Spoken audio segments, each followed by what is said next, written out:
Are we live? I think we are live. All right. Yeah. Okay, What's everybody. up? Thank you so much for coming. And there's already a bunch of you in the chat, which is great. It's really cool that, I didn't just hit the go live button and there's like nobody here. So that's awesome. Welcome to my very first live stream on my brand new YouTube channel.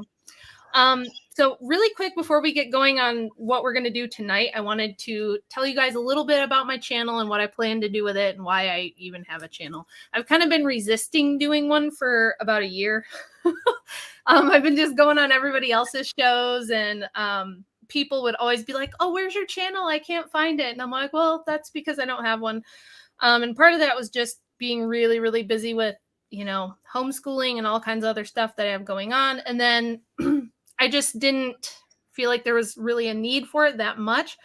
But I get so many people who want to ask me questions about things like homeschooling and parenting or my research on stuff. And I don't have the time to like individually talk to and call each person separately, right? Right. Plus, that would be a really inefficient way of trying to help people who are looking for information and advice about things like homeschooling or trying to have a normal family in the current times. So I thought it would be better to do that here and just share like my philosophy and things that I've learned and general information, as well as all this stuff about my work and my research, just to help the most people at once. It's funny that you say that because that's what my godfather is also talking about, because his messages just get blown up. He's like very knowledgeable on orthodoxy, and he was just telling me the other day, he's like, I really think I could reach more people and be more efficient if I just do a channel and just like say this stuff once and give it out to everybody. I go, my friend Rachel just said the same thing. So I think that's a common thread with knowledgeable people is that you try to help people. Right. And I'm not a life coach. That's just not my personality. Like, I don't want to be like personally counseling each person on what to do. Talk to your spiritual father or like trusted friends and relatives for things like that. But this is a great place for us to share information, ideas, to talk about the philosophy of these things and reach as many people as we can to help out the community to do this, right? Because we're trying to swim against the current of society right now. If you're trying to homeschool kids and have a normal family and be Christian and things like that. So wait. Is this Rachel from Exposing Powerful Lies live? It is one in the same, which is another reason I thought it would be cool for the first broadcast to be with both of you guys, because you guys have both been really supportive of me from the very beginning of me putting out this little book back here that I didn't know if anybody would ever read. And it's done way better than I expected. And congrats on the success. I mean, that is so awesome to see that, it's really taking root, but it's obvious why. I mean, it's such a important topic for today's day and age. And that's why I really like your work that you do on interviews and writing. It's just so refreshing to hear your perspective on this stuff, and it's helpful. That book, by the way, is The Occult Roots of Feminism by Rachel Wilson. You can find it on Amazon, seen on national TV on T. Carlson, and also on JD, on Jay's Analysis, and also on Exposing Powerful Lies live streams. You heard it here first. And dude, I was so hyped. I've also been on Bayes Lit Analyzer. That's right. Yes. We did we did a stream about the Crucible, so go watch that too. So if any of you guys are subscribed to me, subscribe to both of these gentlemen, because you're gonna like their content as well. I was embarrassed. I was so hyped in the JD live chat last night, man. I was having so much fun. I'm like, I feel like I'm talking too much, but I can't stop. I mean, when you said that last night, it reminded me of how I acted when I watched my first Bayes Lit Analyzer stream. My first one I ever watched that he did was The Great Gatsby. Yeah. And I had read the book and I had seen the movie, and then he did his analysis about what it was really about and like the layers of meaning in it and stuff. And I was just like, whoa, dude. I was like embarrassing how excited you were flying high. Yeah. I was just we were all so hyped because it was like the first time that we saw his channel, and we were like, yep. Yeah, this is gonna be good. Yeah, we all knew instantly, like, he's somebody that should be streaming for sure, right? Yeah. So, shucks, too kind. Plus, he has beautiful ringlet curls. He's got great hair. It really helps to be a live streamer with good hair, so we like that. Absolutely. You don't have to do the Tim Pool beanie, you know. Right. I would do the Tim Pool beanie, but I spilled coffee all over my bed and used my hat to sop it up, so no beanie today, sadly. Sounds like your day's going about like how mine's been so far. But what I plan to do with the channel is I'm going to cover all of the good homeschooling, parenting, mothering, family, Christianity stuff. And then I'm also going to do streams that are about all of my deep dive research things on stuff like, you know, history, crypto history. If you guys are new to my channel and you haven't read my Substack or you haven't read my book, I do a lot of like historical research because I think that when you look at what's going on in society right now, there's so many things that people don't even understand where these ideas came from or how we got here or why things are this way when they have changed so drastically in 20 years, right? Which is part of the reason we're covering Team America, because now that movie came out in 2004. It's almost 20 years old. And if you go back now and rewatch it, it's kind of mind-blowing how much of the propaganda they kind of already saw and they were already lampooning it. So we're going to get into all of that, but that's what I do. I go back in history and I look at the people and the entities and the money and the philosophies and the religions behind different ideas that create the reality that we live in so that you can understand it and understand what's good, what's bad about it. And if you are somebody who decides not to follow the current trend, that can feel lonely. It can feel intimidating. It can feel really hard. You know, I know for me, it was being like a stay-at-home mom who wanted to homeschool and not follow certain medical recommendations. Certain recommendations that we have children on schedules for. I didn't want to follow those things. So I often felt very ostracized and people were very critical. And that's one of the reasons I started debating. If you've ever watched my debates, it's because I had to get really good at defending my life choices and my view of things. So being a mother was perfect debate prep for sure. And if I could just shill real quick for the Substack, because really, I mean, people, if you guys don't follow her Substack, like seriously, go check out the articles that she's written, because that's really good journalism. And actually, me and Henley and your husband Andrew did a breakdown of the hypnosisification. And that was actually a really popular stream that we did. And that article is so mind-blowing and terrifying. And so guys, like, go check out the Substack. It's really good. Yeah, and the other reason I thought it would be good to do a show is because a lot of times the subject matter is pretty dark, right? It's very serious, it's very dark, and doing a live stream like this, we can still talk about those serious things and those ideas that matter, but we can make it more entertaining. We can make it easier for people. And a lot of people don't have time to like sit down and read. They want to listen to something on their commute or while they're doing something else. I do that myself all the time. So I thought this would be a great way to take some of the stuff I've written, some of the stuff I've researched, and make it more accessible for people and more palatable and more fun. So we're going to try to have some fun today. Absolutely. Yeah. So, I mean, who reads anymore, honestly? Reading like literature? Oh, so lame. Right. They mentioned that in the movie, right? Yeah. Books. Remember books? Books. Yeah. Before we get into the movie, can I give you guys a little bit of a rundown of the behind the scenes, sort of the story leading up, as far as Matt and Trey go, leading up to the creation of this film? Because there's actually, I was watching a thing on it yesterday, and I was surprised, like the sort of story of them. Those guys are pretty crazy, man. Before you do that, we're all friends here, so I can plug my friends here. Rachel, you're perfect for this because you have a discerning mind, and everybody really should go and buy her book at Amazon, Occult Roots of Feminism. Rachel has another book coming out, which she consulted with the great Mark Hackard on. It's Soul of the East. Also, you should check out Rachel's videos with Jamie Hanshaw. Yes. And with our friend JD over on Jay's Analysis. Shouts out to JD. That's right. And Kotel, Church of the Eternal Logos. Those are so good. So shouts out to Jay's Analysis, Church of the Eternal Logos, Primal Edge Health, Tristan. Shouts out to Mark Hackard. And shouts out, of course, to Andy BPF at the Crucible. Let's go.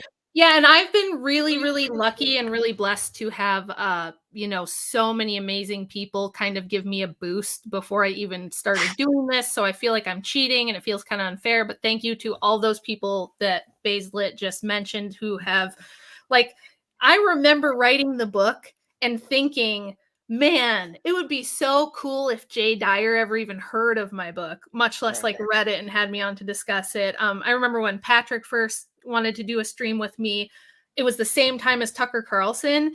And I was more excited about doing that stream with him than I was about doing Tucker, because Tucker was great. It was a great experience, but you get 2 minutes. It's it's rapid fire, and you don't get a lot of time to expand on what you're trying to say or anything. So it was like, try to cram your ideology into 2 minutes and make it palatable to all the normie boomer Fox viewers. Well, you did a good job of it. Yeah, I think it went good, and I was really happy I got to sneak in a little mention of the Great Reset in there, and Tucker actually kind of like went for it. So that was cool. Yeah, that was awesome. And it's not cheating, Rachel. I mean, you're talented if people see that, and that helps the whole thing. It's like, this is the thing with the YouTube is like, none of us are competing, And, yeah, that's true. With somebody like a lot of YouTubers are really stuck up and snobby, and that's one thing that I really appreciate about Patrick and Tristan and Jay, is that they're really very unsnobby, and they seem to recognize the fact that like it all helps if talented people are in your chat. That only helps the whole community and everything. Yeah, so for sure. Really good. For sure. So very grateful for the whole community. It's been the best part of doing this, because it's not always easy either. There's great things. I've had great experiences. I've had great opportunities, but I get plenty of hate mail and nasty grams and like things like that too. So the community that we do have is really great, and I'm super grateful for it. So hit us, Jerry. Tell us about Trey Parker and Matt Stone, which, if you guys don't know, Team America was made by the creators of South Park, and Jerry's going to give us some background on them, and then we'll jump into the propaganda stuff.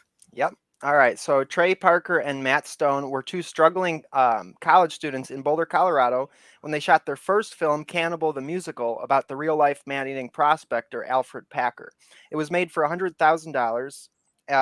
And the movie became a cult hit thanks to Troma Entertainment, which is Lloyd Kaufman's Toxic Avenger company, if you guys know that guy. After the success, they moved to LA. They pitched several projects that never got off the ground. And so they took the matters into their own hands and made a film called Orgasmo about a Mormon missionary who mistakenly becomes a porn star. This film was actually partially funded by a Japanese porn company. It premiered at a Toronto Film Festival and was purchased by the independent distributor October Films. Due to this independent distributor, as well as the film's subject matter, the film was rated NC-17 by the MPAA and so was made unmarketable. The first of many issues between Matt, Trey, and the MPAA. During this time period, an animated short film the two had made during their college time started circulating around Hollywood, and this was the primitive version of South Park. Eventually, it reached the head of Fox Studios, Brian Graydon, who enjoyed the short film a lot. He commissioned the team to create another animated short film for him to send to his friends and family for the holidays. This would become the infamous Jesus vs. Santa South Park pilot episode titled The Spirit of Christmas. And with the buzz that this generated, Matt and Trey found themselves in several pitch meetings for a potential TV show based on these shorts, and Comedy Central gave them $300,000 for their pitch. From this, South Park came to be and became an instant hit. In the first year, it pulled in over $150 million in merchandise sales alone.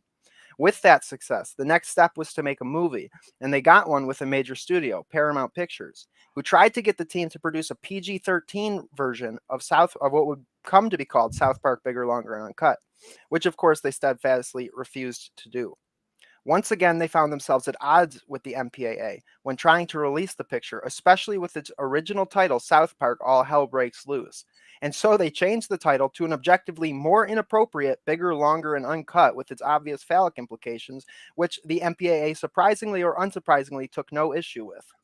This film had an NC-17 rating until just 2 weeks before its release, when Paramount simply called the MPAA and told them they really need this film to be an R. The MPAA changed the rating without any further edits needed. Matt and Trey were notably disgusted by this display of corporate favoritism and unfair practices, remembering their own film Orgasmo, which did not have such options.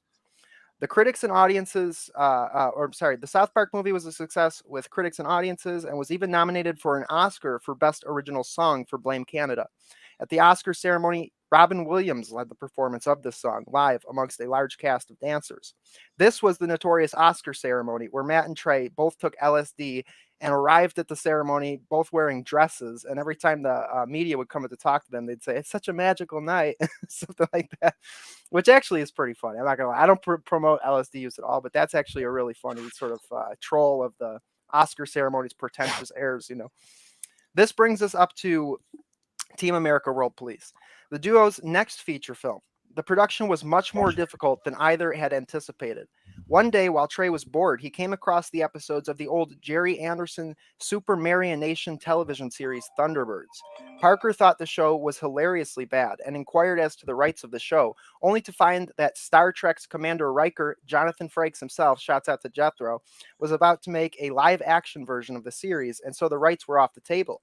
Even so, Parker was now set with the idea of making a full-on marionette production.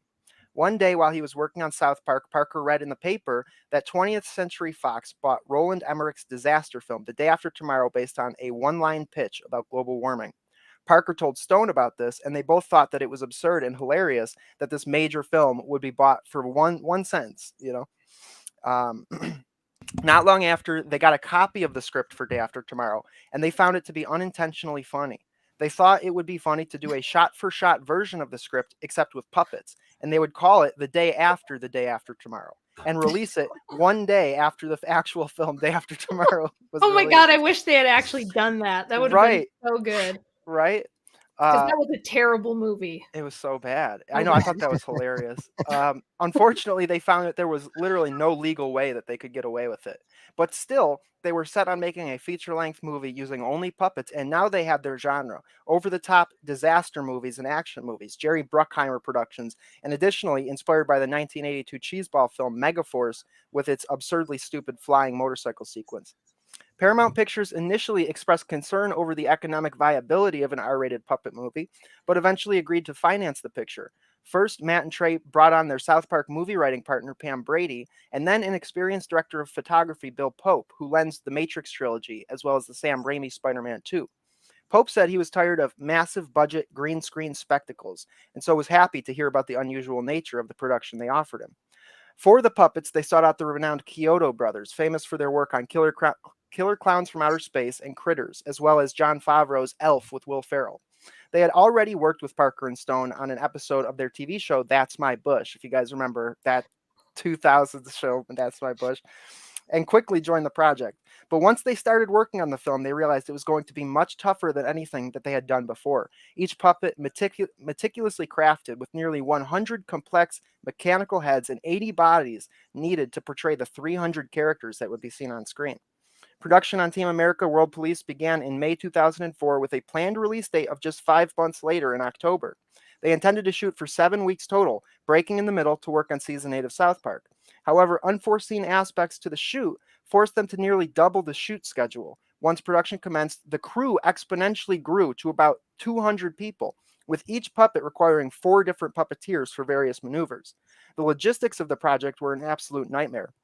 The duo now not only had to manage this, but simultaneously juggle work on the 8th season of South Park as well. Not to mention that at this time, they started work with the future double EGOT winner, Robert Lopez, on the play The Book of Mormon.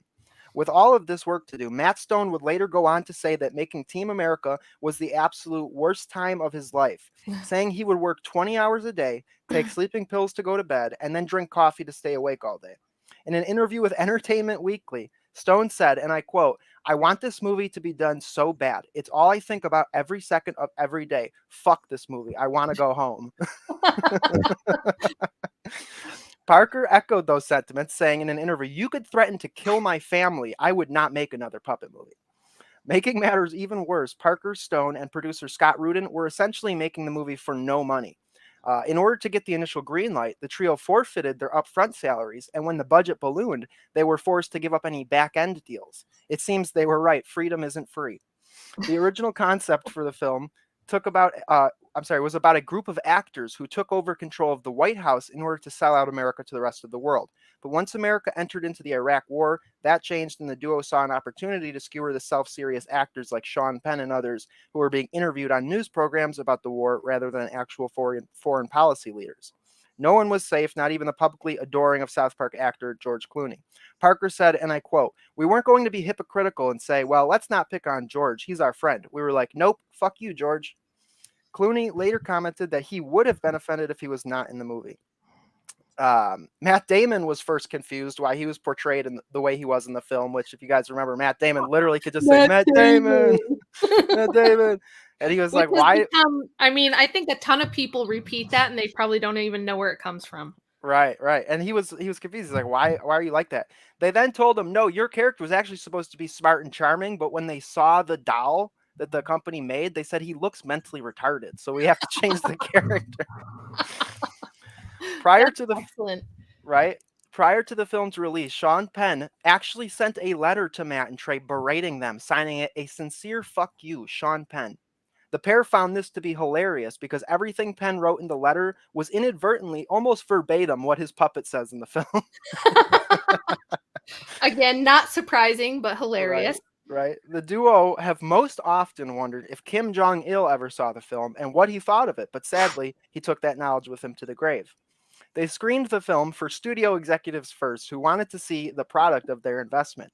The film opens with a very low-budget marionette act in front of a cardboard cutout, and upon seeing this, one executive stood up and bursted out screaming, "They fucked us!" Only to then see the camera pull back to show the fully realized high-budget puppet world that they had made. Matt and Trey said that they filmed it like this on purpose to screw with the executives. Because this movie cost like $35 million. Yeah. Yeah. The first shot is like so bad. Right. Like all their previous films, Team America was initially hit with an NC-17 rating, mainly because of the depicted sex scenes of the puppets. Parker edited and resubmitted the film 9 times before the MPAA lowered the film to an R rating. In total, only 45 seconds of the footage was cut. However, watching the unrated cut causes one to realize how much can be shown in 45 seconds. Parker and Stone admitted to making the sex scene so graphic as a way to distract the MPAA from the rest of the film, noting that the MPAA cares more about sex than violence. And so that's why they put so much sex in there, is to basically, yeah. Team America was released on October 15, 2004, where it opened in 3rd place behind Shark Tale and Friday Night Lights. The movie finished with $51 million worldwide on a budget of $32 million. Critical reception was fairly positive, blah, blah, blah, blah, blah. Parker and Stone have gone on to win awards for their stage play, The Book of Mormon, but have never dared to make another feature film after the terrible experiences making Team America, and I can't blame them. That's it. That was great. Yeah, that's some interesting background on that. It's interesting it's interesting how you bring up the sex and violence, because you notice like when the title sequence is shown, it's just the title of the film. There's no other listing. But you notice that there's an explosion. I think it's not when the Eiffel Tower blows up, but it's when the Team America logo comes up and there's an explosion and you hear the moaning of a woman.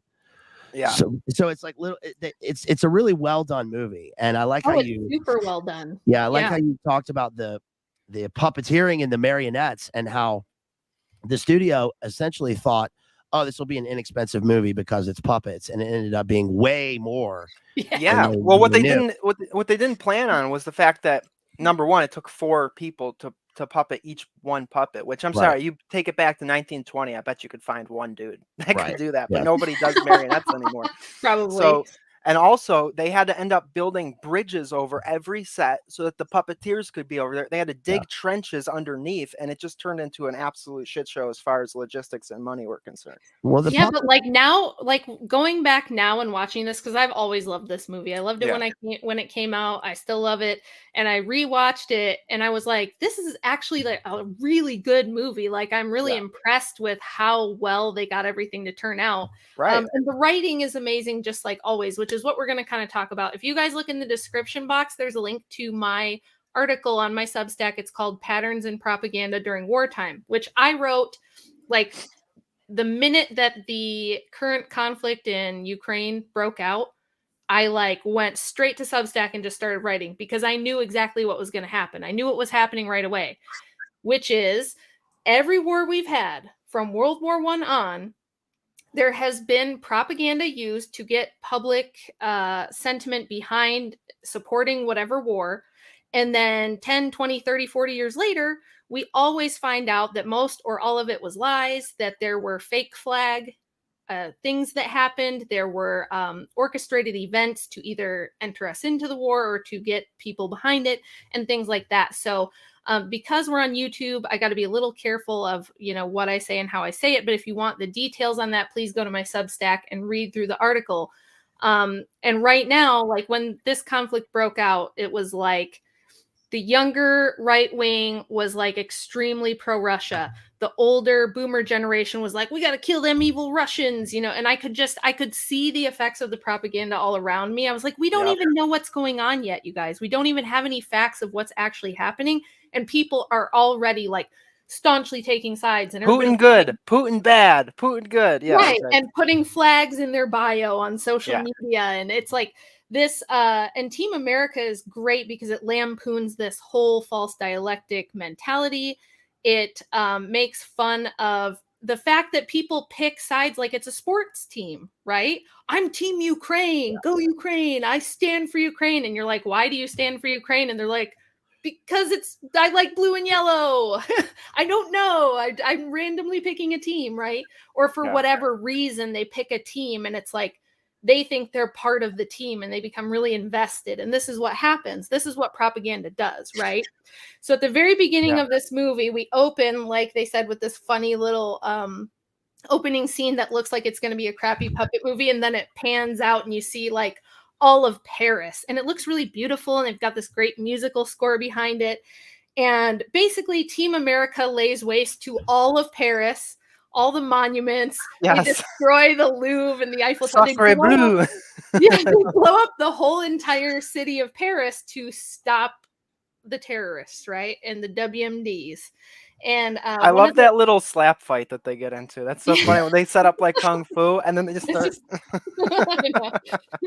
But it's great because right off the bat, we get a little taste of what Parker and Stone are trying to say, which is like, we were sold this narrative. And remember, this is 2004. So this is only a couple years out from the big event. But even at this time, it was starting to become clear that like, why are we chasing tourists all over the entire world? For freedom. They hate everything you stand for. Everything you freedom, believe. Right? And that's what the character who's like the Department of Defense CIA guy, Spotswood, he says that right at the beginning, that the tourists won't stop until they get rid of every nation that has freedom on the face of the earth. So we have to blow up and destroy all the nations and wreck everything so that we can stop them from using WMDs, which we see the Team America World Police, but then we see this actor in a stage play called Lise, which is a lampooning of Rent, where literally they're just like, everybody has AIDS. AIDS.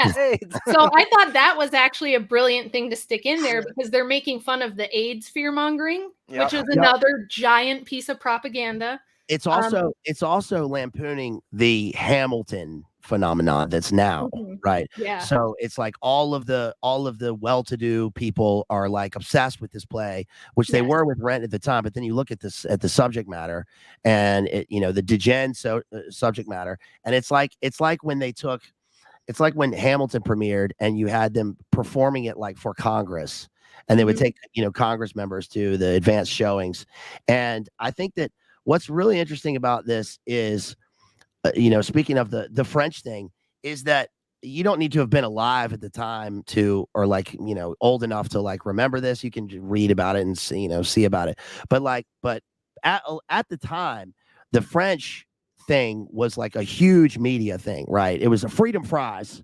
We're going to rename them freedom fries. That's right. Freedom toast. It was this intense hatred for the French. Say what you will. The hatred arose from the fact that the French refused to take part in the invasion. And so what's brilliant about the movie is that it's kind of like, in a way, it's like there aren't sides. It kind of lampoons it's a pure satire. I mean, and you wonder, especially with all the funding and everything, and you wonder how 2004 is kind of the sweet spot, because this would never have been made before 2001. And then after that, it's kind of like, things move on. I mean, the war continues continues now. Yeah. But 2004, it's interesting that they made this film when they did. Dude, watching this again, like, first time in so many years, it like transported me back to the Bush era. It was like blowing my mind. It's like, man, the world was so different back then. It was. Holy moly. It was. I've tried to explain to my kids, so has Andrew. Like, we try to tell them. So I'm 42. Big 9 happened when I was 21. So it exactly at this point in my life splits my life in half. And I tell the kids all the time that the world was a different place before then compared to now. So the first half of my life, if you went to the airport with your grandma, you walked right up to the gate with her, and it wasn't nobody worried about it, nobody thought about it. There was not a camera, a surveillance camera on every street corner. Things weren't tracked and traced yet. Like all of this DARPA net stuff didn't exist, and my kids can't conceive of a world where that doesn't exist. Right. Yeah, you got Columbine and then Big Nine, and those two things just together sort of just totally. The peak of that was the shoe, let's say Shoe Bromber. Okay, Richard Reed. Because I remember when, even during the Bush years, at the tail end, they said, let's get rid of the taking the shoes off. It's pointless, and it's causing the lines and all this bullshit. And they did that for like 2 weeks. And then they were like, no, we got to keep the full spectrum going here and have people continue to take off, which they still do. And there was a point in time, by the way, because this didn't really hit like right after Big Nine. The stuff, kind of went into 2002 and 2003. And even the shoe thing kind of started like they had mad cow disease in England. And like, then that was sort of a preliminary way of having people take off their shoes, because they had to walk through these mats, like with the antidote or whatever on it. And then they were like, no, we'll just continue this with this Shoe Bromber thing. So I don't know, it's pretty interesting. Yeah. And so in the movie, after they save Paris from the tourist attacks by destroying Paris, we cut to Gary, right? The main actor in the show, and he just gets finished performing in the parody of the Broadway show Rent, and everybody's saying he's fantastic, and this mysterious guy comes into his dressing room and propositions him. And at first Gary thinks it's casting couch stuff, so he's like, I know what you want to do. You want to put your finger inside of me and see if I'll do this and that, and then I get some big film role, right? And he's like, no, come get in my limo. I just want to show you something. He says one of my favorite parts of the movie where he says, I'm not going to fuck your mouth. My time is extremely valuable. Right. So he gets in this limo, and this character Spotswood is like, he's an amalgamation of every deep state guy ever, right? Every 3-letter organization. It's not super clear which one he works for, but it could be CIA, NSA, DOD, who knows? But he's kind of like a stereotype of a deep state figure. And he says, we need you to help us save the world because we need an actor to infiltrate terrorist organizations and get intelligence, right? And intelligence becomes a gag joke through the entire movie because if you remember, everybody going, how could this big event have happened? What happened? It was this failure of intelligence. Failure of intelligence was the narrative. And this became the reason why we needed the Patriot Act, so that all the intelligence agencies could communicate with each other, because the problem was that they weren't communicating and they had to integrate and work together. So we need this giant Patriot Act, which is terrible. And I will say, my mother, who is like a radical left-wing progressive, at the time, even she was like, F this Patriot Act thing. It's going to be used for all kinds of other crap. Like my mom could even like see this, right? That it was a problem. Well, but they shoved that thing really through. Weren't lefties really against the Patriot Act back then? Yeah, they were against. Remember, they did Occupy. They did the anti-war stuff, and now they've flipped, and now they're pro-war and they're pro-deep state, and they're. Which actually, there's this, because Alec Baldwin plays a big role in this. Yeah, and he's the head of the Film Actors Guild, right? And he looks like a middle-aged truck. The F-slur. Yeah. Well, what's interesting about Alec Baldwin is, Alec Baldwin went on to be named the ambassador for the Screen Actors Guild for SAG in 2010. And there's a scene in The Departed. You remember there's a scene in The Departed where Alec Baldwin is the like special agent in charge of the sting operation. And there's a scene where he turns around and he says, Patriot Act, Patriot Act, which is a send up of how he really is in real life, especially as, he's satirized in this. One thing about Gary that I find really funny is that they literally only show him, acting in his job one time, which is that everybody has AIDS, and he's just terrible. But everybody, like you said, as soon as he gets off the stage, you're like, you're the best actor in the world. And then the Stockwell guy also tells the best actor in the world. Yeah. And it's just like his acting was just absolutely terrible. And they allude to Like- some horrible trauma that happened in his childhood that gave him his ability. Yeah. Right. So something we can't let slip by us here is the fact that it is historically true that intelligence agencies used actors and models and musicians to spy, because he's like, I'm just an actor, I can't be a spy. And the guy basically says we use actors for spies all the time. He's like, And that's they what do. it is. That's what it Yes. is. It's Yeah, acting. one of the things tying in with that is how predictive the movie is in terms of that, because remember the Pearl Harbor song where they they sing about Yes. Ben Affleck.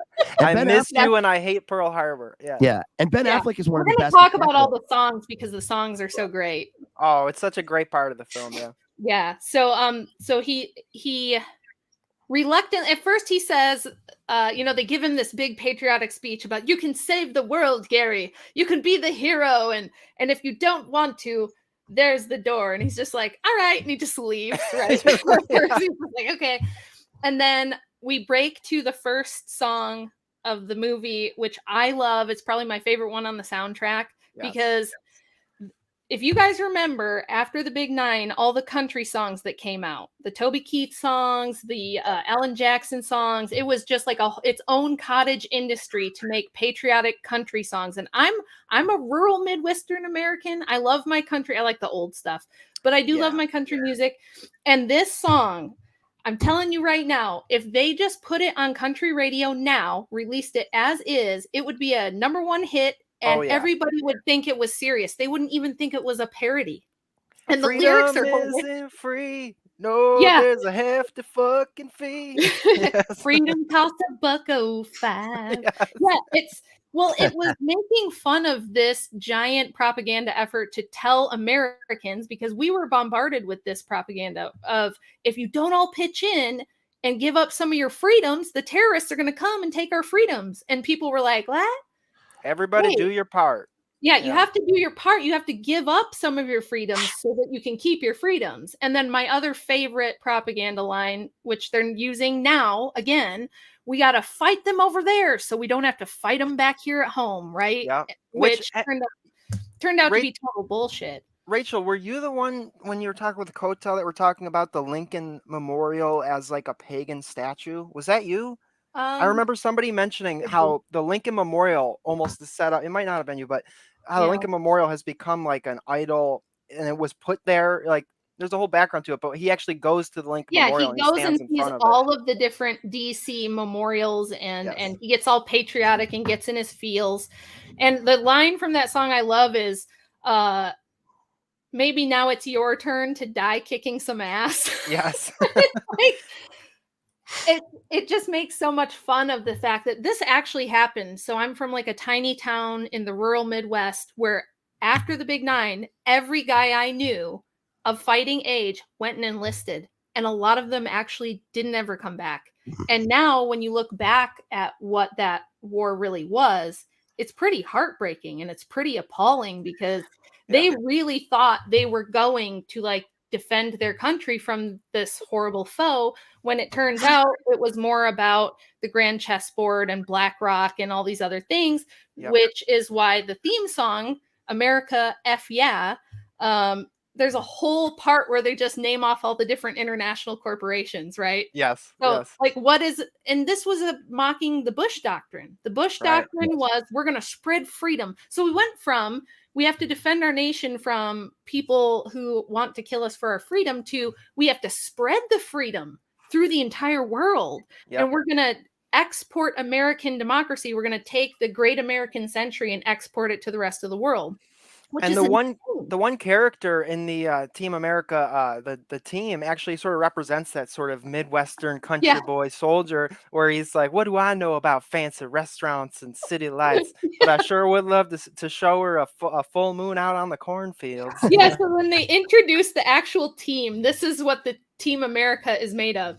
It's made of Nebraska's finest quarterback, a Detroit martial arts expert, a clairvoyant girl from the empath. I'm an empath. The empath clairvoyant. My favorite part is where she's like, I sense we're going down when her plane gets shot and she's crashed. I feel like we're going down. Yeah, she senses completely obvious stuff that everybody else knows it's happening. And then, of course, a psychologist, a female psychologist. So this is the team that's going to save America from the terrorists. Yeah, she knows how the terrorists think. Usually a case of malignant narcissism, right? Yeah. Which is funny because I make fun of that all the time. I make fun of every female YouTuber thinking that every man who doesn't worship her and buy her bathwater is a malignant narcissist, right? Oh, every modern woman has an ex who was a narcissist. A narcissist. And it's like, if you don't worship me, that's narcissism. And so they're diagnosing everybody with narcissism. If you hurt my feelings, it's because you're a psychopathic narcissist or something. It's the whole psychologizing thing that women love to do. It's so funny because the two women on the team are a psychologist and a clairvoyant empath. So that's really funny. And then we get to the part where Gary has to change into a terrorist infiltrator, and they go through this like really elaborate series of surgical technical procedures. It reminded me of Face Off of John Lewis. Yeah, I thought of that too. I actually have that in my notes, like Face Off. And then when they're all done, he just looks like he has on brown face with random chunks of hair glued to his face. Yeah. And at one point they show them actually with like a wood saw, like sawing his face. Yeah. And they're like, he's perfect. You're gonna fool them for sure. And what's the valmorphication thing? Does that mean anything to you? Because like, I think when he's driving in the made up a word. Okay, I was gonna say made up the big sounding word. The way that the team is organized is pretty accurate. It's pretty dialed in because the psychologist reminds me of, remember the when James Mitchell, who was the CIA psychologist who was in charge of the waterboarding program at Abu Ghraib, kind of came out or whatever when that was sort of revealed. It was in a Vice article that came out. And then also the empath is from Berkeley, which is not Stanford Research Institute, but they do have a psychic. They've got the guy Chris, who has all the best lines in the movies, by the way. He's the guy's like, what do you fucking know about this? He's the guy who cusses throughout the movie. You know, he's got like the pit viper. Do that again. I'm going to shoot you in the dick so that when you pee, it goes everywhere. Yeah. Right. What do you think, dick fuck? Right. Right. But the way Stay away from me.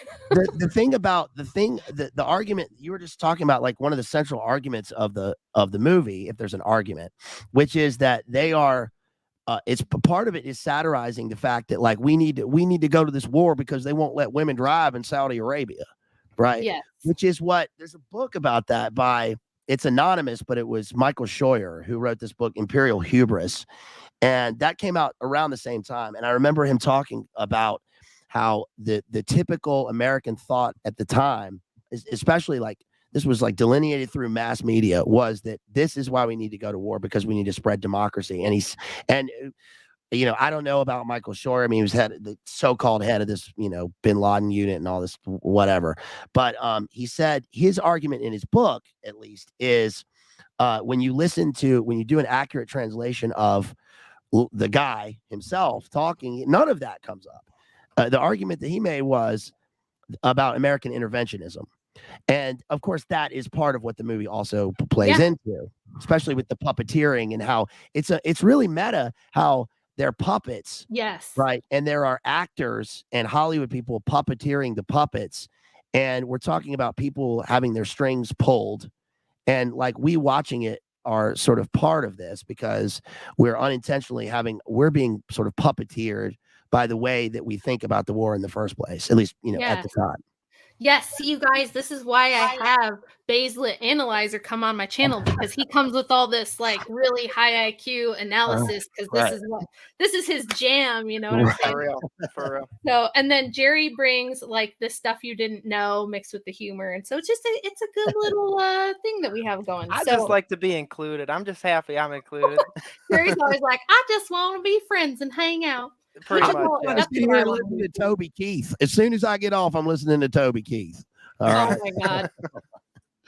Andy has friends that are older. They're like boomer age. And we always have this big 4th of July party because we have a shooting range and a pool and we barbecue a bunch of meat and we shoot guns because it's America, right? And we let them take over the playlist, and they literally did play all those Toby Keith songs and the Alan Jackson songs, like "Where Were You When the Thing Happened" song, and just well, that's part. We were just looking at each other like. That's part of the irony of the film is that movies like this, which is satirizing the America fuck yeah whole thing, become the actual theme song of like Blackwater types who are actually doing this in real life. So the irony becomes the real, if that makes sense. Yeah. Oh, I forgot too. The main reason I'm here is to represent the Slow Boy Mafia. Shout out to Slow Boy Whiteboard. Slow Boy Mafia, rise up. So we get to the part where Gary has to infiltrate the terrorist group, and he gets to the door of this, like, what's assumed to be like a club, a hangout for the tourists. And it's like Mos Eisley Cantina. It's literally like Star Wars. I was getting to that part, but yes, that's hilarious. Sorry. When they walk in, it's Star Wars, and it has the actual like music and everything. It made me laugh so hard. But he's trying to get in the door, and there's like people with guns at the door, and they're like Durka Durka Durka Durka Durka. They literally say Durka Durka Durka Muhammad Jihad. That's their whole language. Durka Durka Durka Allah. Muhammad Jihad. Yeah, they're from Durka Durkistan. Yeah, and he freezes at first. So like Gary freezes at first, and the handler guy's in the background, and he's like, "Come on, Gary, act." And then I believe in you. I know you can do it. And then he's like, Durka Durka Muhammad Jihad. Shirpa Shirpa Allah. And the guy goes, "Oh, Durka Durka Durka," and lets him in the door. And they're all like, "Oh my God, he's amazing. I've never seen acting that good." Right. And this whole movie too, it's like South Park with puppets. Like as far as the voice acting is the same and the jokes are very similar. So it's really funny to see that sort of translated in this puppet way. It's and then once he's in there to gain their trust, he has to tell. So he remembers back to this childhood traumatic event.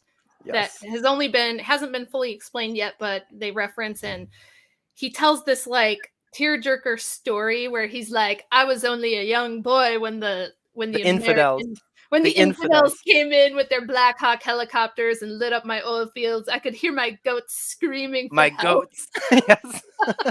I just wrote in my notes, "my goats." That's my goat. He goes on and on about his goats, and then he's like, "If you don't believe me, you might as well kill me now." He goes, "It was at that moment on you too." It was at that moment I put a jihad on them, and if you don't believe me, well, you kill me right now, or I'll put a jihad on you. Yes, I love that. Which is another thing that after this movie, people would say, like, "I'm going to put a jihad on you," right? Because it was funny. So then there's a chase because they see that Team America's like outside the window, and there's this chase, and all this funny stuff happens. And then we cut to the Film Actors Guild, which they refer to as the F-slur. Yeah. So it's got Alec Baldwin and Tim Robbins and Sean Penn and Susan Sarandon, all the typical liberal Hollywood activists are part of the F-slur.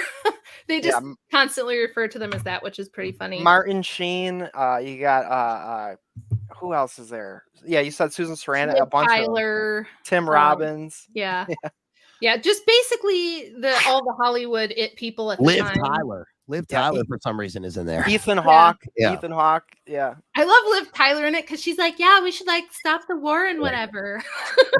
Right. And then Matt Damon. I was actually really surprised with the F-slur jokes because, like, you know, nowadays, Matt and Trey, if you've seen like the new South Park, like it's totally bought into the whole narrative as far as Coof and all that stuff. And you go back and watch this, and it's like, man, they're hitting the FAG jokes pretty hard. It's pretty awesome. One thing I found when watching this, when they have the sequence like in the kind of amphitheater with all the stars are, I mean, Norm Macdonald has a good send up of this. All the stars are here.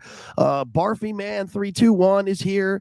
And it's like I'm reading this book right now, Glamorama, which is it essentially does the same thing where it just constantly name drops and you see the celebrities. But what's interesting is like a lot of people now watching this probably have no idea who many of the celebrities are.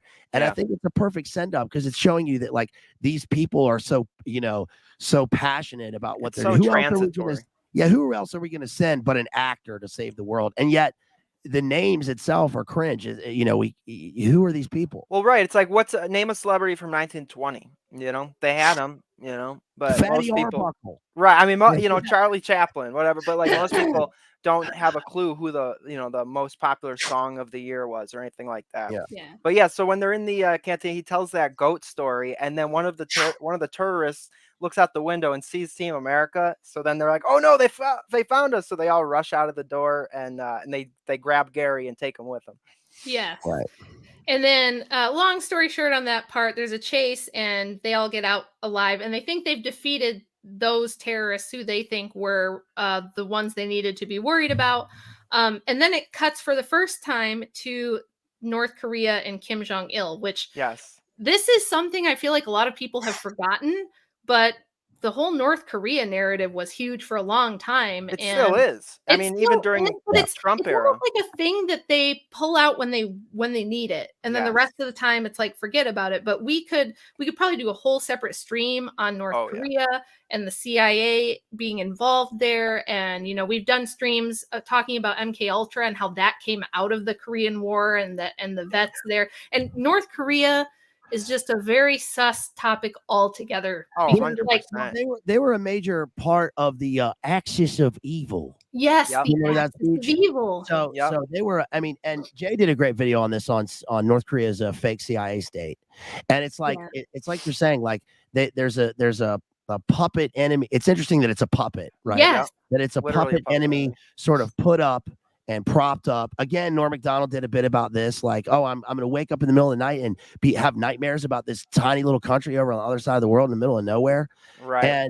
But one thing you got to say about Kim Jong-il is that, man, the guy had some drip. Those are some sweet. He had some good. Before we get too deep into North Korea, can we just mention during that chase scene, they're blowing up monuments left and right. They're blowing up the Sphinx. They blow up the Great Pyramids of Giza, which is funny because when they tell him they're going to Cairo, the guy's like, "That's in Egypt," and he's like, "Perfectly right, exactly right." He's like celebrated for knowing it's in Cairo. And then every time they go somewhere, they show the exact amount of miles away from America it is, which sort of implies the thing of America centrism, like we're the center of the world. Like this place is 5,000 miles away from America. That relates to two true things. One is in Operation Rolling Thunder when all the tanks were going in, and then you remember the videos of them pulling down the big Saddam hands, like in Baghdad, like holding the swords and all that, and then pulling down Saddam statues. That's one. And the other is that the Cairo thing is interesting because when the British when they invaded Egypt, and this is around World War I, one of the things that they did, this is pretty notable, is they went to the Sphinx and they had like sold tickets for like picnics on top of the Sphinx, and people would drive golf balls off of the top of the Sphinx, which is like they really did this. So it's like we're here, we've conquered it, and it's like we're we're standing on top of the head of the Sphinx. Wow. And so it's like we're degrading these old monuments because now we're here. You know what it made me think of? It made me think of the videos during the whole ISIS thing, where we would see videos of ISIS destroying monuments. Do you remember that? Yeah. Mm-hmm. That's what I thought of. And also, I forgot to mention this in the beginning when in Paris, where they goes, "You there, drop that WMD, you're under arrest." Like the way that they bring up WMDs are so funny. It's just a briefcase, like that perfect MacGuffin, like drop that WMD. And this whole movie makes me think too of Operation Cyclone, which I'll never forget this moment, because when we pulled out of Afghanistan like last year, and I mentioned on Twitter, hey, remember Operation Cyclone? This is probably not what you think it is. And some boomer guy was like, "Oh, what's that? Another one of your conspiracy theories?" And I'm like, "Here's the Wikipedia link, smartass." And he goes, "I don't believe it." Right. I was like, how about a link to the CIA? How about the CIA.gov articles and documents? Would you like those? And he was like, "I don't believe none of it." I was like, okay. So it was just, it really impressed upon me how much people will be like, the government can even tell you it's doing these things, and people are just like, nope. Oh yeah, nope, if it even sounds like conspiracy, they're like, whatever. The briefcase thing is also plays. I mean, because that was a big thing. That was the plot of Tom Clancy's Sum of All Fears, which the movie stars Ben Affleck, by the way, which is the nuke or the WMD briefcase bomb. Yep. And they talk about how Ben Affleck can't act or whatever. Right. Yeah. But yeah, after they show Kim Jong Il and they kind of reveal that he's working with the terrorists and that it's actually North Korea, they cut back to the Team America headquarters, where I thought that one part was really funny, where he's talking to the woman who's her boyfriend who had proposed to her in Paris gets shot by one of the terrorists, and Yeah. so she has this sort of like cliche movie, through I didn't through wanna line where push I that. can't love again, my person's gonna die, and she hits it off with Gary, and she's like, "No, it's too fast. I can't have feelings for you," and he's like, "But it feels right." She goes, "I would sleep with you right now if you told me you'd never die." And then he turns and goes, "I promise I will never die." I know. Right. The other great line from that scene is where I forget which one of them says it, but they're like, maybe feelings are feelings because we can't control them. Yes.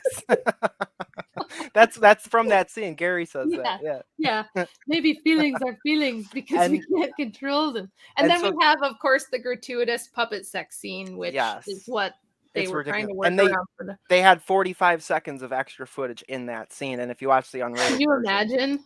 oh, Can it's you on the imagine if there it's was you don't have to. 45 You more can seconds? you can buy the unrated DVD and see it's pretty bad. You can see why they put that in there to kind of screw with the MPAA and have them focus all on that. But they show how the Film Actors Guild is protesting and how the whole world's up in arms because Yep. they destroyed all the monuments in Cairo, and so they end up showing the whole protest outside of the what is that, the Mount Rushmore. Mount Rushmore, where Yeah. their headquarters is, and it shows Michael Moore, who's literally, I mean, whoa, Michael Moore, like how irrelevant is that guy? Remember when he was relevant? Like Well, seeing yeah. that, I was like, oh man, but he's just covered in mustard and he's holding 2 hot dogs in each hand, and he's like, these corporations need to stop. Yeah. Well, did you mention Michael Moore in your intro, Jerry? There was something about Michael Moore in this thing that I found, No.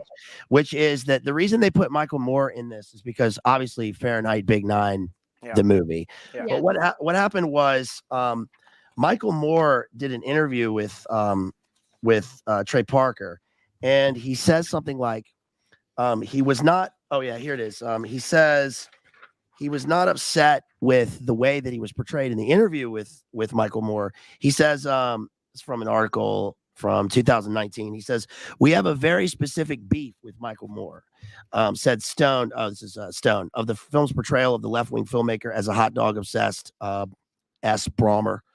At the time, Moore was riding a wave of critical acclaim for his documentary Fahrenheit Big Nine. I did an interview with him, and he didn't mischaracterize me or anything I said. He says, in Bowling for Columbine, Michael's, the film about that event. He says, but what he did do was he put this cartoon right after me that made it look like we did that cartoon. And the cartoon's called A Brief History of the United States of America, written by Moore and animated by this other director. And so the cartoon is like a South Park puppeteering cartoon. And Moore was disingenuous in the sense that he made it look like that they were working with him.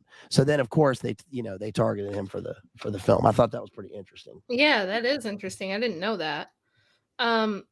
So then after this happens, after the gratuitous sex scene, we get news that there was this big attack in Panama and that the tourists were not in fact thwarted.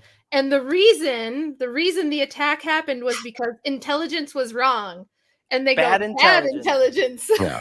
Because that's their like supercomputer. But that was the actual narrative at the time, was like, people were going, how the hell did this big event happen? Like, how did these people accomplish this? And it was always like, oh, it was bad intelligence. It was bad intelligence. So they go, bad intelligence. And then the computer's like, sorry. Yeah, it's literally a computer with a face, and intelligence is an anagram. It's I.N. Yeah. I'm sorry. Yeah, he sounds, the intelligence guy sounds like Thomas Hayden Church. I was trying to think of whose voice it was because I'm like, this sounds so familiar, dude. And he's like, listen, we got to go and get in Nicaragua. Yeah. Right? We got to go to Panama. Yeah. So they find out they had bad intelligence, right? Intelligence was wrong, and this is why the terrorist attack happened anyway. And then, of course, Alec Baldwin comes out blaming Team America and says that this was retaliation for Team America world policing, which that that was another like counter narrative at the time. Yes. That was really big, was that our meddling in other parts of the world is going to come back on us. It's going to encourage attacks. Even there were a few where that was said to be the case. Now, who knows? I haven't heard like if there's been any definitive, things that have come out, any official narratives that have come out saying whether that was or was not the case. I'm highly skeptical of it. I'm highly skeptical of all of these attacks at this point, knowing all the stuff that I know. But yeah, that was the narrative, was that it was Team America's fault. So Gary gets upset and thinks that he's caused this, and he quits Team America and he leaves. And this is the part where he goes to a bar and he gets super wasted. This is the best part of the movie. Yeah, we get the whole dicks, pussies, and assholes. I know, we can't even say that. That's what I told BLA before we started this show. I'm like, how are we going to talk about the end of the film when we like that's such an important part, but like we can't say that. Okay, so this is wild. Another thing that this ended up being true, right, is that this is how the satire is so on point, is that speech is basically the same as the speech in the Chris Kyle movie in American Sniper, right, which is the wolves, sheeps, and dogs speech. It's the same speech. And I've got the Chris Kyle. Hi.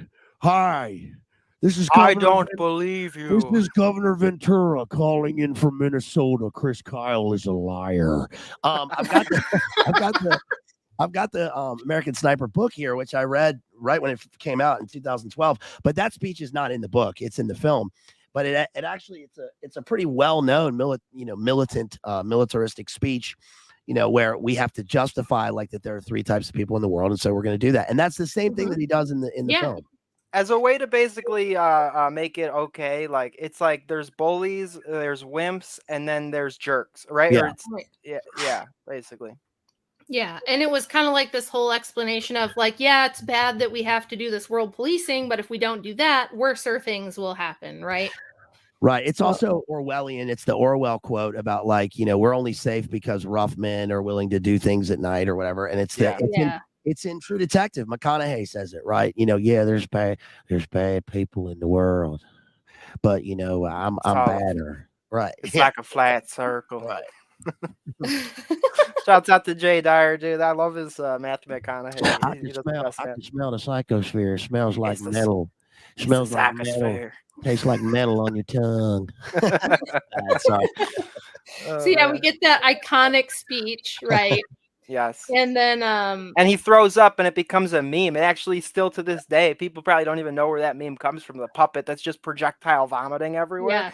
And it starts out, man, that's a really good effect. When it starts out and he's throwing up, it looks really real. I was sitting there, I wrote in my notes, I was like, surprisingly well done. But then he keeps getting up like it's over, and then it comes back, and then finally it just erupts. And the music, there's like this da da da, like this huge symphonic music in the background, like it's this really like moving moment or something while he's just vomiting all over the place. And he's bemoaning, Lisa, are you there?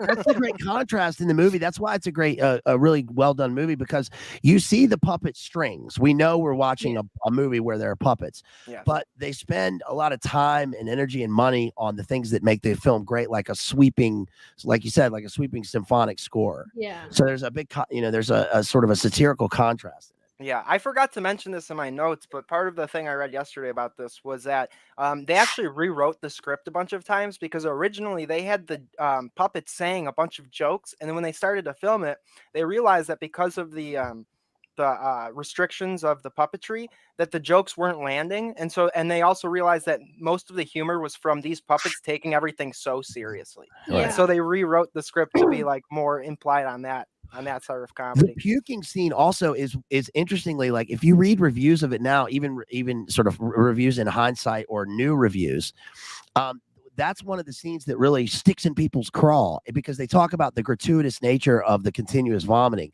But it's pretty intelligent how they do that, because it's showing that like the thing they're engaged in is puke worthy, right? And that people are upset about the hypocrisy of the puking, but they're not upset about the subject matter of war and destruction. Not to mention that the whole film is lampooning Hollywood, and so in many instances in this film, they use tired cliches from Hollywood films. And this is, of course, he says, I've hit rock bottom, and that's like such a Hollywood cliche, What's the line that Lisa says? She uses it at the beginning and then she uses it right at the end when she kicks Kim Jong-il over the balcony. It's something really cliche like take this and shove it or something like that. Right. It's just been revoked. Yeah. It's something like that. It's like one of those cliche lines. The best line in the movie, I gotta say, because you're past this part, but the best line in the movie is when they're in the Lambo limo, and he says, I've seen everything. And he says, have you ever seen a man eat his own head? No. Well, then you haven't. I guess you haven't seen everything. And neither have we. Yes. Yeah. So we kind of skipped over this part too, but basically when they get back to the headquarters and they realize that everybody's protesting Team America, Gary gets all sad and he's like, my acting has hurt another person. And we didn't mention when he was talking to Lisa, he tells the tragic story of his childhood, which is that he was acting by walking on the fence of a zoo in a gorilla exhibit. And he fell in, and his little brother jumped in after him with a pocket full of blueberries. And when the gorillas sensed the blueberries, they just went wild and tore him to pieces. So acting killed him. So he's a performing monkey, right? But it's like that's not acting. He's just walking. It's like his acting is constantly brought up as like it's not acting. It's like we remember when we did Streetcar Named Desire, we talked about how that was one of the things Brando did is like in method acting, you try and find your spirit animal and what sort of animal symbolizes your character. And he was often a gorilla or an ape, right? Especially for Stanley Kowalski. So actors do that thinking it's a serious, we're digging deep here into serious characterization by pretending to be a monkey walking a tightrope at a zoo. Yeah, and before the throw up still, we get the one of my favorite songs in the film, which is Kim Jong-il, and he's singing to himself sadly, I'm so Ronry, I'm a riddle Ronry. I love that. Yeah, they make fun of his accent a lot. That's another un-PC joke that like they probably couldn't get away with today, but they're just totally going so hard on the Asian accent. Yeah, like when he says something to Lisa and he's like, it's inevitable. And she goes, what was that? What? He goes, I said, it's inevitable. And she goes, gosh, one more time. Clean out your damn ears. It's inevitable. Clean out your fucking ears. All right. Well, and we forgot also the part where, so you see Kim Jong-il in his little, his palace and people have probably forgotten this guy, but this guy was in the news every day. Hans Blix, the UN weapons inspector Hans Blix, who they would always drag out and put on TV all the time to tell us how dangerous all these different rogue axis of evil nations were, because it was always Iran and North Korea not letting Hans Blix come in to he goes, oh, hello Hans, nice to see you. Because I was just reading about Hans Blix like last week, just because I thought of his name because I was thinking of Hans Gruber from Die Hard, and then I thought Hans Blix which is kind of a cool name, but he was the WMD weapons inspector, and he was given advance notice of the invasion and told to beat it because they were going to take Iraq anyway. Well, you know who Hans Gruber also is? Hans Gruber's also the doctor who teaches Herbert West in the H.P. Lovecraft Reanimator film. Shouts out to you and Green Feathers with the H.P. Lovecraft stream. So yeah, we forgot about how he puts Hans Blix in the fish Shark tank. Yeah, and lets him get eaten alive. Which is there's a great line there where he says, because Hans is trying to get to inspect his palace, and he lets him inspect the palace, but there's certain rooms he won't let him go into, and he basically tells him, you need to let me see the whole palace or else. And Kim Jong says, or else what? Or else we're going to be mad at you, and we're going to write a letter telling you how mad we are at you. And that is so Which is exactly what they would do. That's right? What they do. Right. It was always like, we're going to send a strongly worded letter. And then on the news, you would hear like, they've sent 3 strongly worded letters this month alone. And then nothing ever happened. Yeah, it's interesting that the Shark Tank is all. I mean, there's the sharks with laser beams on their heads in the Austin Powers movie, but also Shark Tank itself has become kind of a byline for like a corporate feeding frenzy. There's a TV. There's the entire TV show about it. Yeah, and the liberal Hollywood actors are constantly bringing up corporations throughout this movie, and that they think the war is just for the corporations, and then they mention the corporations in the Team America song, and there's some truth to that, obviously, because I mean, knowing what we know now, all the corporations that got all these giant mega contracts to rebuild Iraq after we destroyed it and things like that. So they definitely like to bring that up throughout the movie. After the puking scene, we then see that Team America, without Gary, is sent on a mission where they're flying these jets or whatever.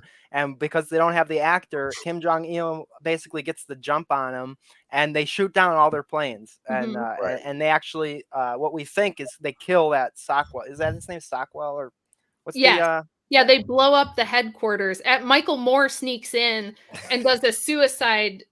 An unaliving bombing. Yeah. You remember what he said? The headquarters, and we kind of assume that he's dead. When they get to the headquarters, remember the main guy, the guy in charge, who's constantly, by the way, he's always in a wheelchair and he's going back and forth. Yeah, right. And you remember what he says when they go in? He says, "I'm going to get you if you're another commie fuck protester." Right. Which is interesting in light of things that have happened in the past few years. Yeah. That's when Gary goes back and he's in the wheelchair because he got blew up or whatever. Yeah. But So Michael Moore ends up sneaking in the headquarters and blows it up he's strapped with the dynamite. He's got that like cliche dynamite vest on. Yeah. And so they kill Sockwell and then they shoot down all the planes. And that's where I get the part where she's like, I sense I'm going down. And that's a great. Yeah, and then we cut to Gary, who is still really sad, and he sings the Pearl Harbor Sucked and I Miss You song because he's thinking about Lisa, and he doesn't know that they've been shot down by North Korea and kidnapped. And he's singing this song, and the whole song is about how bad the movie Pearl Harbor is and how Ben Affleck was terrible in it and all these other things. And also I miss you. He misses her. Yeah. I wish I had the lyrics in front of me, but I know the one part is like, I miss you like Michael Bay missed the mark when he made Pearl Harbor. Yeah, which is a lot. He's like, Cuba Gooding Jr. is a much better actor than Ben Affleck. He should have had a bigger part. But also I miss you. Yeah. I miss you almost as much as Pearl Harbor sucked. Yes. So then he decides, he has this change of heart. He needs to go help the team, or he's got to like talk to Lisa. So he goes back to headquarters to find it's been blown up. But we find out that Spotswood is still alive. And he says, okay, I've changed my mind. Like, I want to help because Spotswood says, I'm going to blow up all of North Korea, even though Team America is there, because it's what they would want me to do. They're all in. They would go all in, and you won't because you're a butt fucking quitter. Right. He's like, the whole team is captured in North Korea because without an actor with them, they were lambs to the slaughter. Right. Yes. So then he has to regain Spotswood's trust somehow. And we get to another scene where he says, I need to know that you're all in, Gary. And Gary's like, well, how can I prove that I'm sincere? And he's like, remember when we first met and you thought I wanted you to perform oral sex on me? Yeah. Well, now you have to perform oral sex on me. And he's just like, right now, let's go. He's like, are you serious? This is my serious face. Yeah. So he literally makes him do it, which is just like, you don't think it's going to go there, but it goes there. And he literally makes him do it. Yeah, so he does that. And then they do another one of my favorite songs, which is called We're Gonna Need a Montage. And I've done that like ever since this movie came out. Like there'll be certain situations in life where Andy will be like, he'll say something like, oh, well, we just have to do this, and then we have to do this, and then once we get there, we can do this and this. And I'm like, we're gonna need a montage, because it's like making fun of movie montages and how you can show the passage of time if you like put all these scenes together. And that's a really funny song. Doesn't sound funny when I repeat it, but it is funny. No, I totally get it. That is funny. And also like the fact that this Sockwell guy wants to kill the entire team. They're all captured in North Korea. He wants to just blow it up. And that's sort of an interesting point too, is the sort of what's the word, where they're just throwaway, like they're expendable. Yeah. And there was that whole action movie Expendables, if you guys remember that. Yeah. And then we forgot to mention that the Film Actors Guild and Kim have allied. Alec Baldwin and Kim are on the same team now, and they're planning this World Peace Conference as a giant distraction so that they can actually do the running joke of 9 911 times 1,000 or times whatever that's throughout the whole movie. That's 91,100. Yeah, I don't even know how much that is. Nobody does. Yes. So yeah, 911 times 1,000. Yeah. Sorry. Yeah, we're planning this worldwide attack, and they just need to distract all the world leaders for 90 minutes so that they can make this happen. And all of the liberal film actors guild people are going to help. So they're planning this big peace conference in North Korea where Team America is held captive. And so Gary goes there and he sneaks in. He frees Team America. And this is the part where we find out the story behind why Chris hates actors and hates Gary.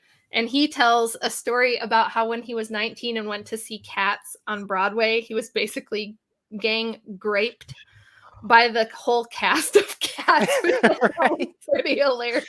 Yeah, and when Gary shows up at this event, he's like a Jedi, and so literally, like, you know, going down on Sockwell transforms his character, and he shows up with the Jedi robe as a Jedi. Yeah, that's true. Yeah, which is shouts out to JD. Always talk about Aleister Crowley and the pee-pee and the poo-poo magic rituals, you know. So yeah, his homosexual act basically turns him into a Jedi. And when before the guy tells the actor story, Susan Sarandon is tied up and she's trying to pretend like she's on their side, and Gary can spot that she's acting, and that's what basically makes him end up trusting Gary enough to tell the story. Right. So I actually have in my notes here, since you brought that up, Jerry, I have in my notes, it's always about butt stuff. It's just, I don't know why, you guys, but everything is always about butt stuff when you get down to it. I don't know. It's always pee-pee and the poo-poo, man. They're obsessed with it. Well, it's also that stuff is interesting because the trauma story that he tells about Cats, he says that he was roiped by Mephistopheles. Right. Cats, if you people didn't know, is the longest running show on Broadway, and it's based on Old Possum's Book of Practical Cats, which is T.S. Eliot. But essentially, it's like you were saying, it ties in with the Al Crowley stuff. Yeah, and Mephistopheles is from Faust. It's from. It is, yeah. Yep. So Goethe, which there's a street in my town called, Goethe or whatever. Yeah. I always grew up calling it Goethe, and then I looked it up one day and I saw Goethe, and I was like, what? That's how you pronounce that? I covered Dr. Faustus, which is Christopher Marlowe's version of Faust, on my channel. Shameless plug. Nice. And so we kind of get to the end of the movie now, where Team America gets free. They fight all of the Film Actors Guild actors, which is just a series of hilarious fight sequences with puppets. And there's the psychic girl turns the cats back on the handlers, like Sean Penn and the other actors. Panthers. Yeah, the black house cats is their actual panthers. Black house cats. Which is really funny.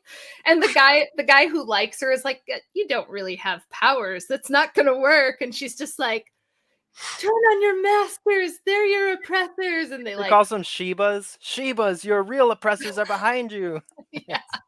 Yeah, so they kill them, and then Lisa wiggles herself free and kicks Kim Jong-il over the balcony. Not until after he blows away Alec Baldwin for being a crappy actor and useless, right? And then she kicks him Eric Baldwin, you're useless. Yeah. Yeah, and also one of the funny jokes too, when they're trapped in the cage, they've got Tim Robbins and Martin Sheen as the guards, and they're like, "We're guards, yeah, we're guards, guards, yes." I love that. Yeah, there's lots and lots of making fun of the actors, which is great. That's what Parker and Stone, most of their careers, making fun of Hollywood, so it totally fits. And then when they kill Kim, they find out that he's actually an intergalactic cockroach in a human body, and he gets in a little spaceship and flies away, and he's like, I'll be back, Earth rings. The last three. Yeah. And then that's basically the end of the movie. So but I think it got so much right in terms of how absurd a lot of the narratives were at the time, how much they contradicted themselves and didn't make sense. The goobers who were in control of things, the goobers who were in charge of the propaganda and foisting it on the American public, and then just how much we as Americans totally believe this stuff. If it comes from Hollywood or a person on the news, people just believe it, and that hasn't changed. I think there's more pushback now that we have alternative media and shows like this and JD and all the other people who do this kind of work.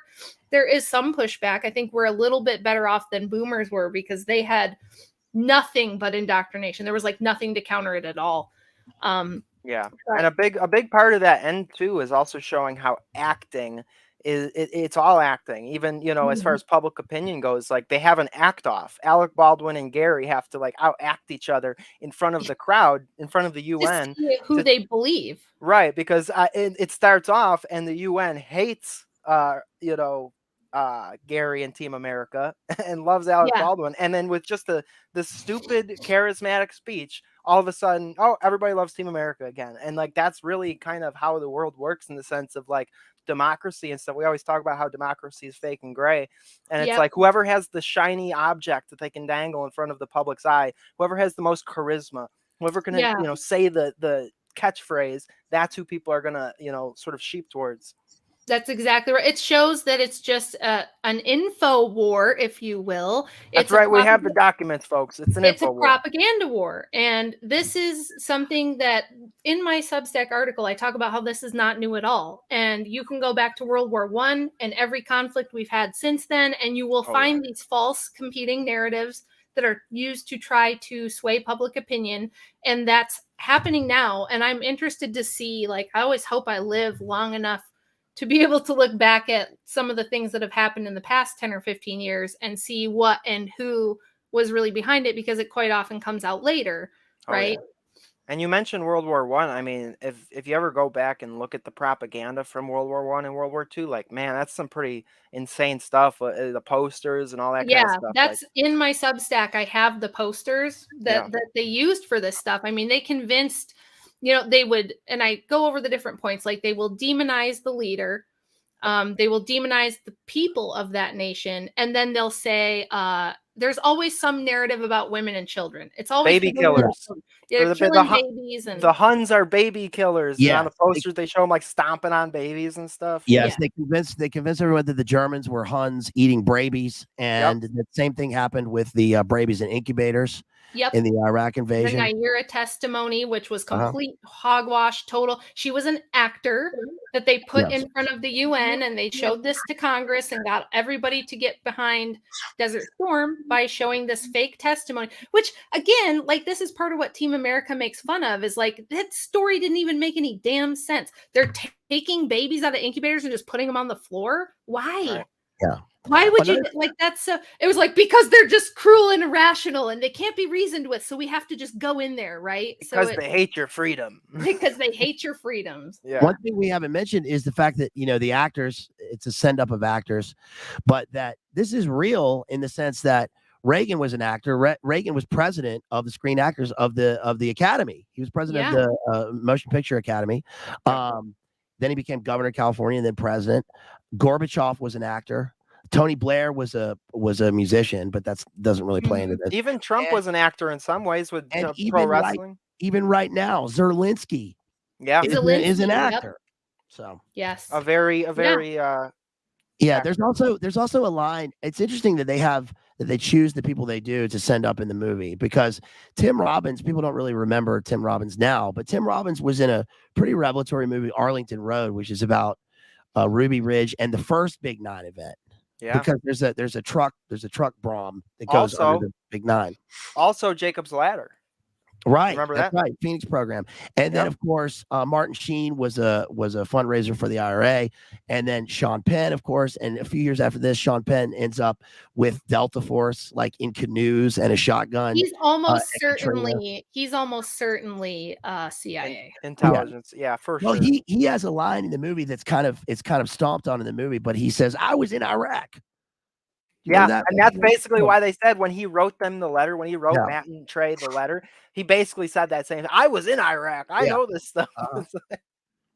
Well, I mean, so I'm looking at the Substack article here, and kind of at the end, I say, this was something. This Big Nine event happened in 2001 when the internet was brand new. Only a handful of people knew the extent of the deep state and intelligence agencies and all their treachery. And Americans we had kind of forgotten about the Cold War commies and some of those things. And so now we needed like a new enemy. And this is something that we do have the documents where they say we're going to need. And I think this may be why they referenced the movie Pearl Harbor so much in Team America, because we now know that they would say things in their documents like, we need a new Pearl Harbor to get everybody behind this new world order that we want to have, things like that. Yeah. So suddenly, when this happened, everybody hated Muslims. Suddenly, Islam was the number one thing every American should be worried about. That if we didn't fight them over there, we were going to have to fight them over here. And I have a picture of a poster from World War II in my piece that shows, what should we call him? Mean Mr. Mustache. It shows him, and he's got like blood dripping out of his mouth. And it says that there will be stormtroopers in America if we don't go over there. If we don't fight him over there, there will be German stormtroopers in America, and we'll have to fight them here, right? Yeah, the psyop is always boogeyman. We always need a boogeyman. Yeah, but they use that after the Big Nine. If we don't fight them, and this was another thing. I don't know if you guys have forgotten this, but do you remember the years of fear-mongering that there were sleeper cells all over the country that any minute could be activated? Yeah. And this was kind of our Cold War narrative, where the boomers had to hide under their desks in school to, protect them from nuclear attack, and the bunkers and all that stuff. We had sleeper cells. There was a sleeper cell in every city in America, and at any moment they could be activated. So if we didn't go over there and fight them over there, we were going to have to fight them over here.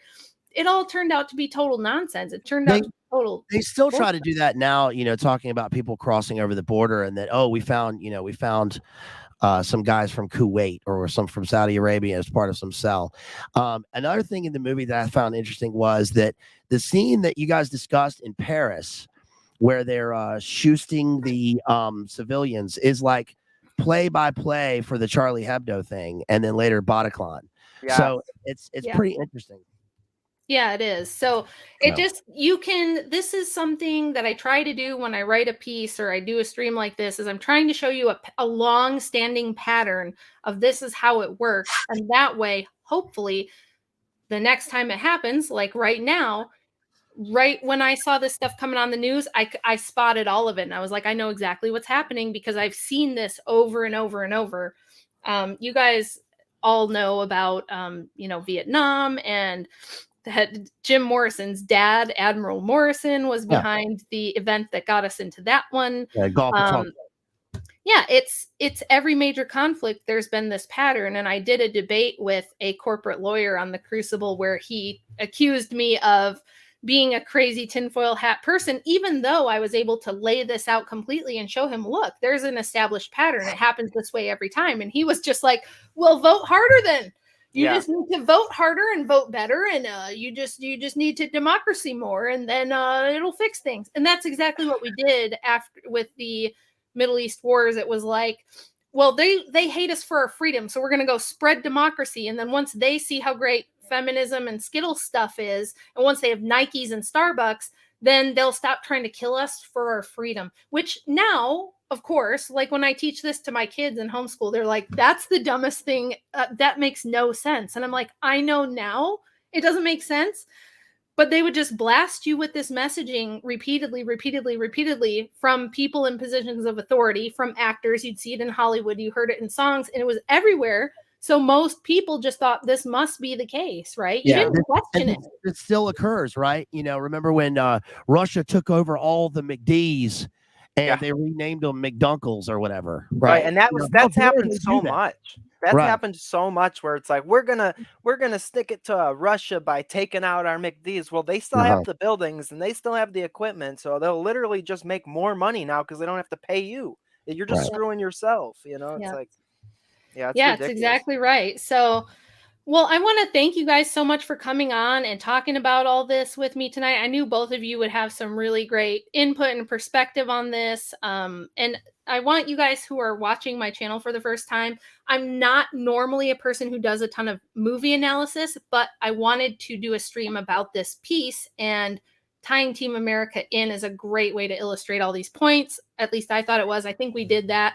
I think it was pretty successful. So everybody, please like, share, subscribe, help me get, where I need to go on this channel. Share this with all your friends. And then next week, I will be back with, I'm going to do another stream that's like a deep dive research topic. And then I'm going to do a highly, highly requested stream about homeschooling, because I get so many messages about that. So we're going to talk all about homeschooling and some pieces I've written on homeschooling, my experience, maybe some advice. And hopefully I will also have a call-in portion of that where you guys can call in and ask questions. And through those conversations, we can really maybe help a lot of people feel comfortable getting started homeschooling. And there will be that many less kids getting completely propagandized for 7 or 8 hours a day in a public institution. So do you guys have any last thoughts about the stream tonight? Yeah, that we wind it down. Go ahead, Henley. Yeah, I would just say I'd be remiss if I didn't. One of the things that occurred to me when watching this was that Team America itself is a kind of a paramilitary organization, and it's certainly a send up of what later became of Blackwater, and a book to read that's, it's written by Eric Prince. It's his autobiography about Blackwater. But there is some pretty interesting material in the book discussing it and their mindset. And I mentioned the Michael Scheuer book earlier, and the mindset is kind of, it's like so in line with this movie. It's pretty interesting. The other thing is, thank you so much for having us here, Rachel, Based Homeschool Mom. We love you. And shouts out to all of our friends out there. Please go to my channel at Based Lit Analyzer and give me a sub, watch my streams. Jerry and I will be on February 5th discussing William S. Burroughs. We got a sponsored stream for that. Also, go to Exposing Powerful Lies live streams and give our friend Jerry here a sub. Thank you so much, Rachel. Yeah. Really thank you guys so much for coming on for my inaugural stream. It went better than I thought. I was afraid I was going to have woman moments and tech problems, but I think I did it okay. We're going to keep improving the channel and keep making it better. This is just like our first go round. So thank you so much for everybody for being here. Thanks to both of you guys for your valuable input. And right after this, at 9 o'clock, we're going to have a big debate over on The Crucible. If y'all don't know, Andrew over at The Crucible is my husband. He's amazing. We love him. And these two have both been on The Crucible for a few different episodes that were great too. So you can go catch those episodes over there. But don't miss the big debate tonight at 9 o'clock. It's between one of our fan favorites, Jim Bowden, who is an Australian lawyer who is a really interesting character, very smart guy, and then Adam Green from No More News. So that should be entertaining, if nothing else. I know. Pick your teams now. That's right. Get in there, start throwing popcorn at the stage. Yeah, thank you so much, Rachel. I really appreciate you for having me on. Yeah, please, everybody, support this channel. This is you're gonna see so much great content come from this channel. I already know it. So please share it out to your friends, share it out to your family, send your grandma this link and tell her to check out the channel. Tell everybody. Rachel Wilson. You're gonna see some great stuff. Thank you so much for having me on, Rachel. Yeah. And big shout out to all our friends in the audience: Moon, Theoria Zone, Slowboy Whiteboard. I see Zen Shapiro in there, Crucible Clips, Jethro, Maddie, all the regulars. Big shouts out to you. And yeah, I'll probably be doing a stream later on tonight. So keep an eye out for that. Sweet. Well. Yeah, awesome. Well, thanks everybody for coming to my inaugural stream, and keep an eye out for next week. I'll do 2 streams next week, and we will catch you all then. Peace.